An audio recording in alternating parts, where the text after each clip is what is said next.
എടാ ഇജ്ജ് പിന്നെ നമ്മളെ അബ്ദുറഹ്മാനെ കണ്ടു? ഞാൻ അബ്ദുറഹ്മാനൊന്നും പിന്നെ കണ്ടിട്ടേ ഇല്ല. ഓനായിട്ട് നമുക്ക് ഇനി ഒരു ബന്ധമില്ല. ഞാനില്ലേ ഓന്റെ വീടിന്റെ അടുത്തൊക്കെ ഓനെ പറ്റി അന്വേഷിച്ചപ്പോ എന്തൊരു മോശമാണ് ആൾക്കാർ ഓനെ കുറിച്ച് പറയണത്.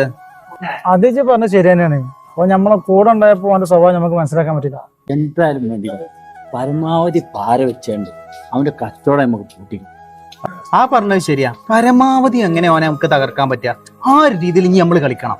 അവൻ മാത്രം അങ്ങനെ നന്നായി പറ്റൂല. ആ ഇന്നലെ വരെ നിങ്ങളൊപ്പം ഉണ്ടായിരുന്നേ അബ്ദുറഹ്മാന്റെ കുറ്റല്ലപ്പോ നിങ്ങളെല്ലാവരും ഇടുന്നാണ്ട് ഈ പറയുന്നത്. ഓനെ ഞങ്ങളോട് ചെയ്തത് എന്താ നിങ്ങൾക്ക് അറിയോ? ഓനെ എനിക്കറിയാം, അതിലും കൂടുതൽ ഇങ്ങക്ക് ഓനറിയാം. നിസ്സാര കാര്യങ്ങൾക്ക് പിണങ്ങി പിരിഞ്ഞപ്പോ ഇപ്പൊ നിങ്ങൾ കൂടി ഇരുന്ന് കണ്ട് ഓന്റെ കുറ്റം പറയാ. നിങ്ങൾക്കൊന്നും നാണില്ലേ കൈമാരെ? അതായത് ഒരതായതും ഇല്ല. നിങ്ങൾക്കൊക്കെ ഓനെ കൊണ്ട് നല്ലോണം കാര്യം കിട്ടിക്കണെന്ന് എനിക്കറിയാട്ട. ഒരു കാര്യം ഞാൻ പറയാ, ഇനി ഈ സൈസ് വർത്താനം പറഞ്ഞുകൊണ്ട് നിങ്ങൾ അവിടെ കാണരുത്.